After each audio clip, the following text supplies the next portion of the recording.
Hi, I'm Andrew Armstrong and welcome to the Back Office Teardown Lab. Another priceless Sinclair calculator for me to destroy, or hopefully not destroy, as is my preference.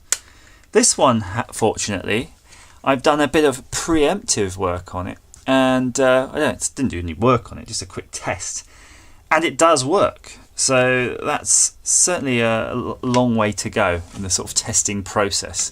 So the problem with it mainly though, and I'm going to zoom in and show you, is it's suffering significantly from the crusty battery department. But look at this construction, it's absolutely shocking. And I think these may or may not have been a kit. A lot of these Sinclair products were made from kit, so it's not uncommon to find all this sort of bits of bent metal and tin.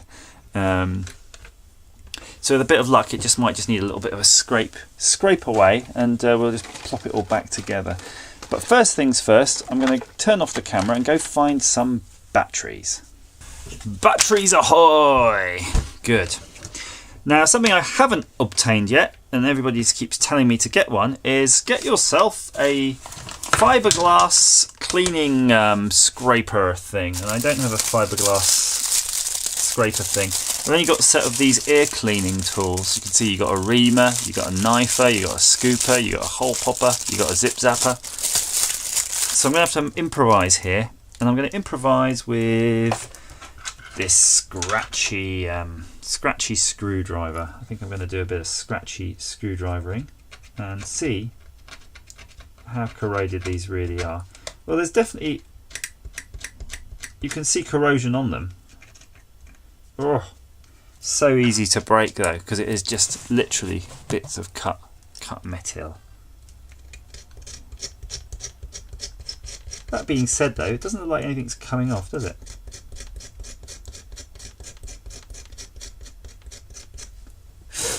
I used to have a set of micro sort of wire brushes. I might need to have a look for those. But I've got some batteries though. First things first, let's just see if these batteries even fit this.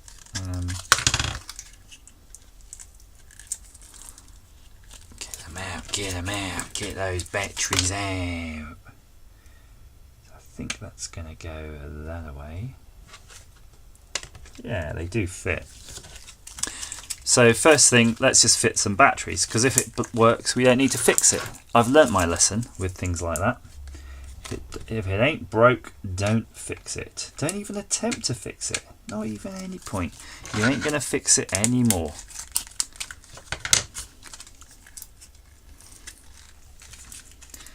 Now some of you will be wanting me to open this up and tear it down, and again, I've got great resistance to doing that, to these Sinclair things, especially ones I don't own, just because they are so fragile. It's unbelievable. And I thought it's something to do with age and that, but it's not. It's just to do with build and quality. They are really bad.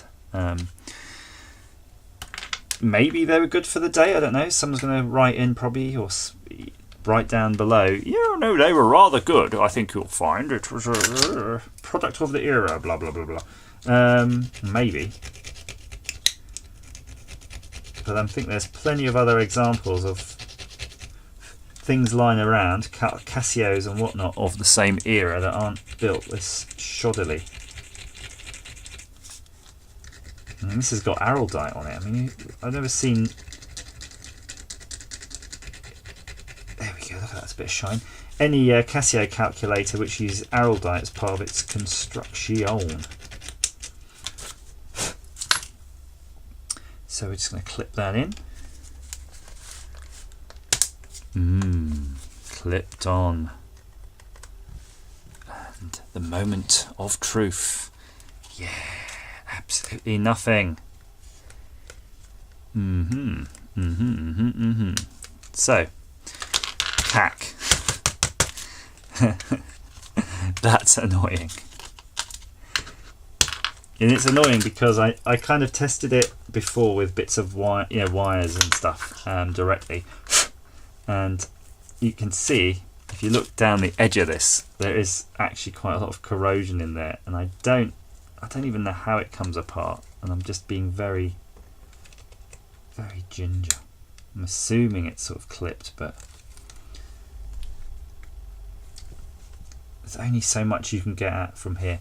It's got a sliding switch on the side here, and that's very green, and it's making a very green contact with something else without being able to quite tell how that works.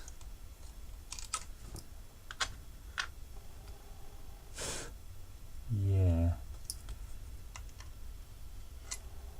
it is a terrible, terrible thing. So I think the only thing left for me to do is to try to find some better tools to clean these up, and then we'll take it from there and start again. I don't have them very often, but I have had one now, and I've got this. So when we're doing sort of RF testing on things, we use a lot of bits of foil and metal and sticky copper tapes and things like this to sort of seal off RF from things, and it is actually electrically conductive. It's copper coated, it's just copper film basically with an adhesive on it. And it makes me think, for battery contacts like that, which are kind of just, the circuit is the bit on top, I could stick this over the top here and clean up all of these. And then maybe I could sell this. I'll sell this as Dr. Andrews' patented calculator repair tape, and I will make millions of pounds with it. So that's now my idea. This is my minimum viable product now for my new startup called Andrews Calculator Tape Repair Company. And you are witnessing history. I'm going to be the next Steve Jobs, no doubt, of tape products for repairing calculators. So just ever so carefully I'm going to separate the adhesive backing from the metal, and I'm going to zoom in on the next one so you can see how it is, but it's quite thick actually, copper. It's not I think it's thicker than your sort of domestic tin foil that you'll get on your sandwiches or something. It's pretty good. Look at that right there. I'm going to wiggle it or really push it down on that bit in the middle. The bit in the middle is just where it's glued and it doesn't have to touch the batteries. I don't want to push too hard on these ends because it might flatten the already rather cack metal, which isn't very sprung. Notice in the battery bay, I think we've only got half. I thought that maybe that was how it was supposed to be, but I don't think it is. I think it's just literally corroded to being half the bit of metal. So I'm just ever so slightly, don't know if you can see that, ever so slightly trying to slide a knife blade. There we go. See? Get the two layers like that. Peel that off. Now if this works, this could be a revolution for me and future calculator battery bay repairs, because you can all of a sudden just sort of pimp them up. But I have to admit, I haven't seen much of this kind of battery bay technology going on. Something a little bit more exclusive, I think, to the sort of cheap Sinclair products. But you know, it's nice to have at least a solution for this. Okay, I forgot to turn off my phone. My bad. Anywho, let's see. So we've got this one now where we've only got the half. So I think I'm going to need to put some material there. So I'm going to make it out of the same copper. I don't know what I'm going to do about this one though. That's pretty knackered. Oh yeah, you can solder to this, by the way. It does take solder. I'm going to turn the old soldering iron on just to show you that. So I'm going to fold this one back on itself because I want to give it a bit more of a bed to bite with. And I'll just pop that there on that side. And that's stuck nicely. And then I'm going to replace a piece across the whole of that.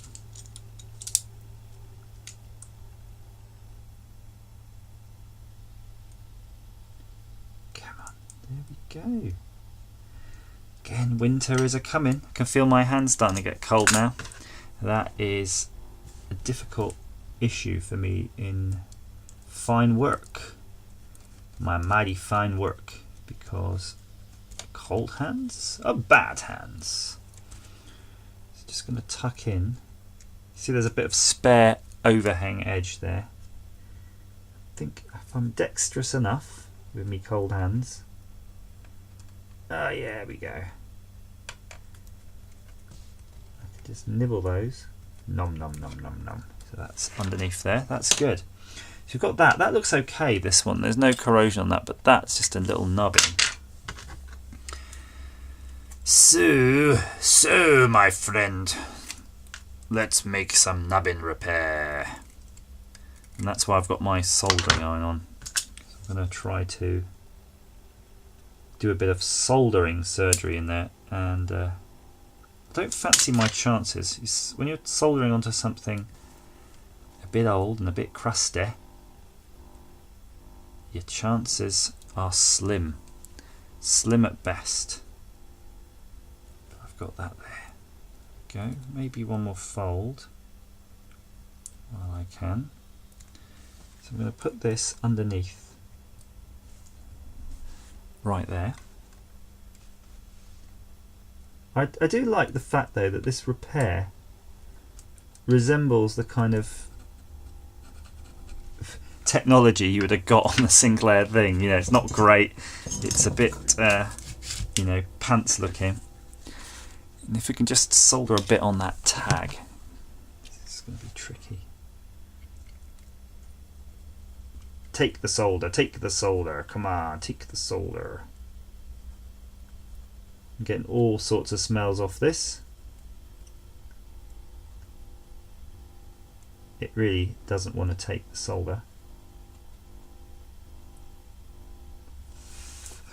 Just make sure we're not sort of going through the back of the calculator. You can see the old camera struggling.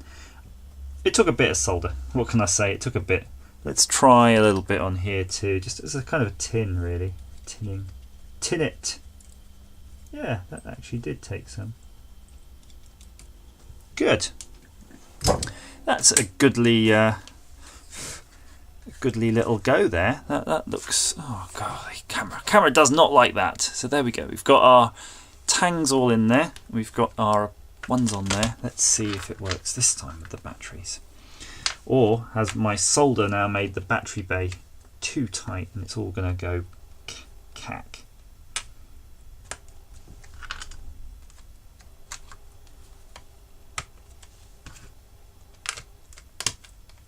Batteries do all go in.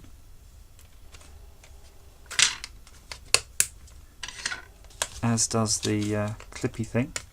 Oh, I saw it come on!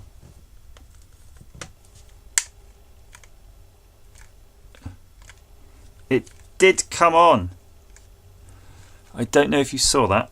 I thought I was losing my mind, but no, it was coming on. Yeah, just flashed. Briefly flashed. Oh, 4 times. No, it's kind of freaking out. It freaks out when I touch this bit though. I think it's the power switch. There we go. Clear. 1, 2, 3, 4, 5, 6, 7, 8. Yeah, not so reliable. So I'm just going to touch only the power switch to see if that's what it could be. I don't think it's only the power switch, but if I push it here,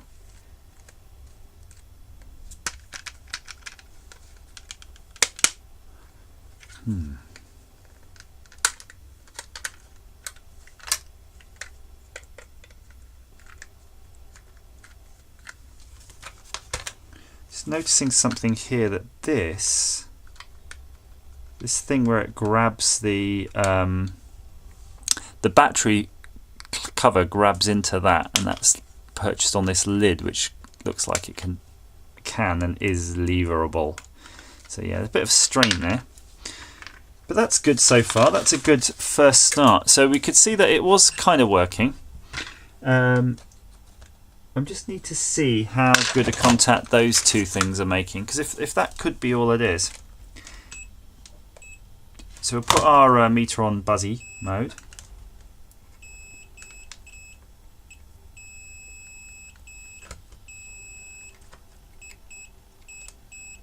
Yeah, it's that. I'm pretty sure it's that. It's just because it's not soldered onto it properly. We're going to go a little bit hardcore on this. I'm going to get some flux in there. Boom. Just a tiny spwidge of flux. And we're going to try to touch that again. I'm just going to look at this to see. I don't know how that was hold. So Billy, you might want to put some glue in there. But I'm not going to glue that because I just don't know. I don't want to desecrate Clive Sinclair's dream. Right, let's try that again now with a bit of hot solder. So the idea of the flux is to hopefully clean up that metal, so it will take some solder. I'm still pretty sure it's not. Damn it.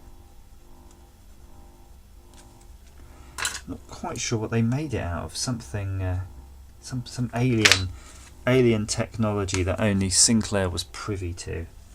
I'm just going to test that again. I mean, they're very much part of one another, but not quite.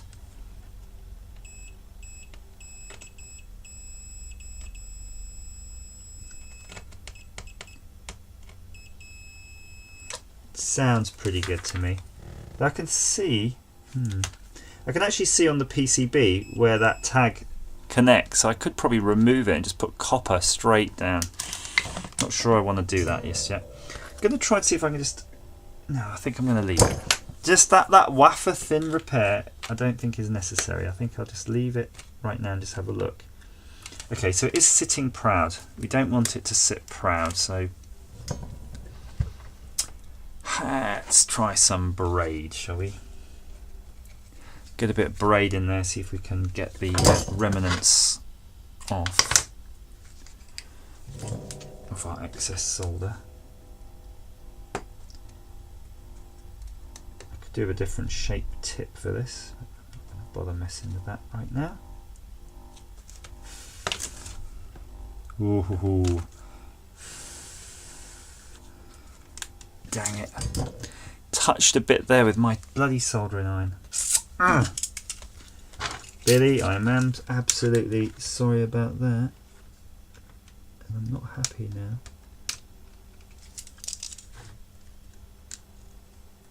Definitely not happy.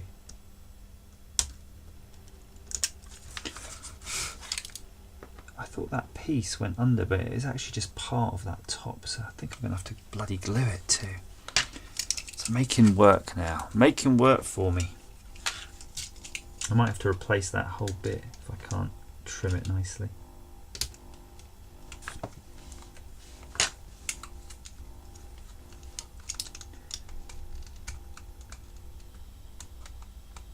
There we go.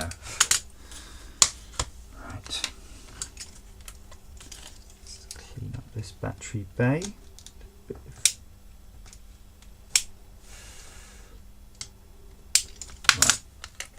Okay.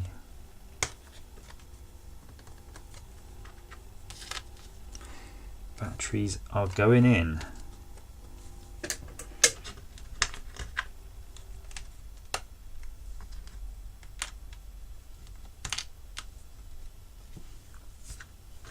So the lid sort of can go in two different ways, really, because these aren't right in the middle of it.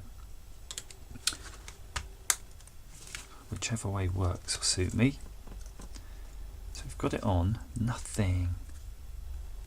Unless I press. Let's see where do I need to press. I don't know where I pressed. Off. On. No, it doesn't come on. And I'm pressing kind of just in the middle here. Let's give it one last check here. And we can check it just seeing if we're getting volts between these two. We are getting the volts between these two quite happily. So what would be my guess is that this thing isn't great. And to make it a bit better, I'm just going to bend up these tags ever so slightly.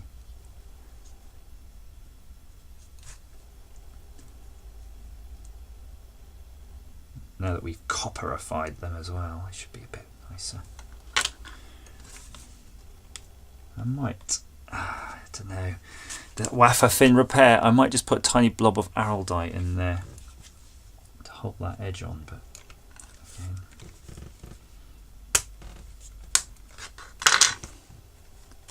Ah, I saw that come on, that was on, there we go. Yeah, that seems pretty reliable, but off and then on. Doesn't seem, oh, it does come on. There we go. Hooray! Whoo-hoo-hoo! So that's it. That's my repair of the Sinclair Executive, and it's a little bit bulgy on the battery, but I don't know. I think there's some dimensional issues there with the battery and the repair, but I think for the amount of use this calculator is getting, that's probably good enough for now. Billy, hope you enjoy it and get a lot of calculating out of it. So comments down below and keep on calculating. Woohoo!